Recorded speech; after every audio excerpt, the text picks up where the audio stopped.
Welcome back to Study Hall, listeners. Yeah. You know how we do things around here. We take these complex topics and we kind of like really get into them. And today, oh boy, do we have a doozy. It's this whole thing about renaming American landmarks. Yeah, it's really fascinating to see how this is playing out because it's not just about changing a sign or updating a map. Right. It's tied into, this whole executive order that came out restoring names that honor American greatness. hmm And it brings up all these questions about how we view history, how we choose to celebrate it, and how that all feeds into this idea of national identity. It really makes you think, right? Like, what makes a landmark worthy of a certain name? What stories are we trying to tell? Or maybe even trying to erase? And for our listeners who might not be completely up to speed, we're talking about things like, well, like Mount McKinley. Yeah, exactly. I mean, that's a prime example. They're going back to using Mount McKinley for North America's highest peak. Which, if you remember, they officially changed to Denali back in 2015. Yeah. So it's like we're going back in time, in a way. It is. It is. And it's interesting because they're highlighting President McKinley's legacy, his time as president, the Spanish-American War, all of that. Right. Making a case that taking his name off the mountain was kind of like disrespecting his place in history. Exactly. But then there's this other layer to it. They're not getting rid of Denali entirely. The national park surrounding the mountain, that's still going to be Denali National Park. Right, and they even mentioned working with Alaskan Native groups to name other landmarks in the area. So it's not like a complete erasure of that history. Exactly. And that's what makes it so interesting, right? Absolutely. Is this a genuine attempt at recognizing indigenous perspectives? Right. Or is it more of like a token gesture? Yeah, it's like, how do we balance all these different perspectives, these different stories about the same place? Exactly. I mean, think about it. Whose history are we really prioritizing here? It's a tough question. Even though they talk about local culture and history, that whole emphasis on American greatness kind of suggests a very specific viewpoint. It definitely does. Yeah. And speaking of specific viewpoints, well, we have to talk about what's probably the most, well, let's just say controversial part of this whole executive order. Oh, yeah. The idea of renaming the Gulf of Mexico. The Gulf of America. The Gulf of America, Yeah. yep. Bold move. Definitely bold. And the reasons they give, well, they're interesting. They talk about how important the Gulf is to the U.S. economy, all the natural resources, the fishing industry, oil and gas. Right.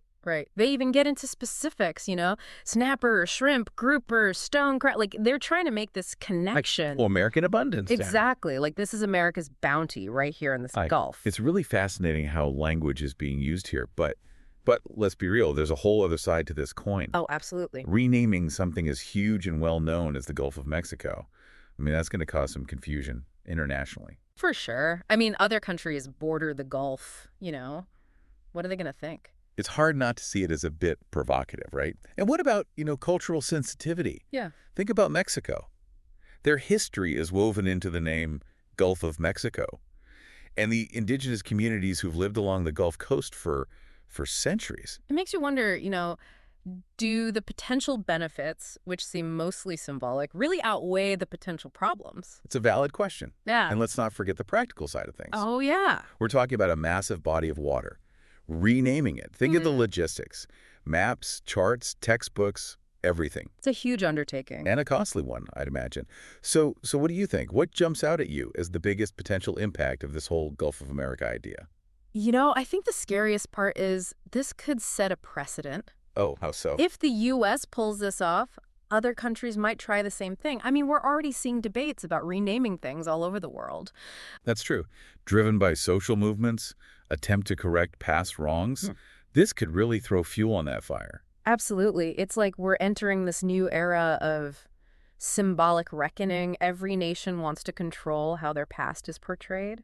It's fascinating, but also kind of scary, right? It is. It really makes you think, who gets to decide whose history is told, whose is remembered, whose is, maybe even erased?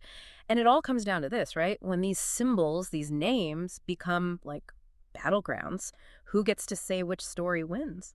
Yeah, it's a really tough question. And I think this executive order, it just highlights how messy all of this is. I mean, we've been talking about Mount McKinley, the Gulf, but this thing goes way beyond that, right? Absolutely. This sets a precedent. Right. It changes how we think about commemorating history. It opens up this whole can of worms about, we name things, how we remember the past. It's like we're not just arguing about a mountain or a gulf. We're talking about a whole shift in how we see American greatness and whose stories are important enough to be like literally carved into the landscape. Exactly. And that brings up another big question. Yeah, What's the yardstick here? What are they using to make these decisions? right, right. The order mentions getting public input, especially with the semi-quincentennial coming up. The 250th anniversary of the U.S. for our listeners who don't know. Right. But how do we make sure those voices are really representative, that everyone's included? That's a challenge, right? Especially now, with things so divided, how do we make sure this whole renaming thing doesn't just become another way to, push people apart? I think transparency is key. Hmm. We need to know what criteria they're using, Mm-hmm. have an open discussion about whose stories are being told and whose are being left out. And we have to think about the context, Right, the historical context. We can't judge people from the past by today's standard. Exactly. We have to see the good and the bad, the whole picture. Exactly. And that takes, nuance, critical thinking, being willing to face some uncomfortable truths. It's not about erasing history. It's about understanding it better, representing it in a way that includes everybody. Right. I think this executive order, it's like they accidentally opened up a Pandora's box, all these questions about history, identity, how we remember things. It's a conversation we should have been having all along, maybe. Probably. And as we get closer to the semi-quincentennial, things are just going to get more heated. Absolutely. It'll be interesting to see how the public reacts, what kind of criteria they come up with for deciding, whose names end up on things. Definitely. And don't forget the practical side of things. Oh, right. We talked about the potential problems with renaming the Gulf of Mexico, but there are logistical problems too, right? Huge ones. Think about all the maps, documents, signs, all the records that would have to be changed. Oh, man. That's a huge amount of work. And money. It makes you think maybe that money could be better spent on, actual problems like education, healthcare. Yeah. It's like, how do we honor the past without forgetting about the present, the future? That's the million-dollar question. And there's no easy answer. It takes a lot of thought, discussion, being willing to meet in the middle. Okay, so let's say you're on this committee, right? Yeah. Your job is to rename some big landmark, maybe a famous statue or a historic building. What's most important to you when making that decision? Okay, well, first things first. You need a clear set of rules. What are the values of this community? Those rules might be about historical importance, contributions to society, things like diversity, inclusion, social justice. So it's not just picking a name that sounds good or that makes people feel a certain way. Yeah. It's about a choice that reflects history and a commitment to showing it accurately and in a way that makes sense. Absolutely. And you need to get everyone involved. Historians, community leaders, people from groups who've been marginalized. The goal is to come up with a decision that honors the past, acknowledges the complexities, and reflects how society is changing. It's like with all this renaming, we're not just looking back, we're also shaping how we see ourselves, going forward. It's about what we choose to highlight, the values we want to put on a pedestal. You got it. It's not just symbolic. It really affects how we see ourselves as a nation, how the world sees us. Take that Gulf of America idea. Right. What message are we sending there? Are we saying, hey, we're strong, we're in charge, or does it come off as, trying to take over other people's culture? It's a big question, and it shows how important it is to really think things through, talk to everyone involved before making a big change like that. We got to hear from everyone, not just the people who agree with, certain political view or version of history. I couldn't agree more. And that means listening to the people who say, hey, wait a minute, this isn't right. It's easy to just ignore them, but they often have good points. They can help us avoid messing things up, maybe even come up with better ideas. It's about finding that balance, right? Yeah. Honoring the past, but also being able to move forward. We can't pretend history didn't happen, but we can't let it hold us back from growing, changing with the times. You said it, and we got to be humble about it. Admit that what we think we know about history, it can change. What people thought was great back then, we might see it completely differently now. And this whole executive order, with its focus on American greatness, it seems to have a pretty narrow idea of what that means. An idea that honestly might not fit with how every American sees things.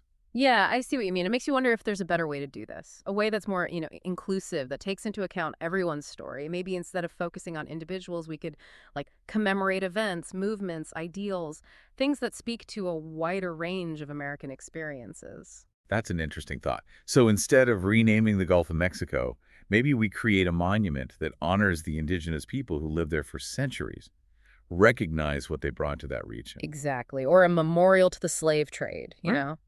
Acknowledge the horrors of it, but also celebrate the strength and the contributions of African Americans. Those are just a couple of ideas, Yeah. but they show how we could move beyond just honoring individuals and really try to capture the whole picture of history. Right. The goal is to build these like landmarks of memory that are both true and inspiring to show how rich and complicated American history is, but also to challenge us to be our best selves. Well said. So, as we wrap up our deep dive into this executive order, all the talk about renaming landmarks, I want to leave you with this. If you could rename a landmark, what would guide your choice? What story would you want that name to tell? And how would you make sure everyone's voice is heard, that the process is fair? It's something to think about as we try to make sense of our past and build a better future. Thanks for joining us on this journey, listeners. Until next time, keep those minds sharp.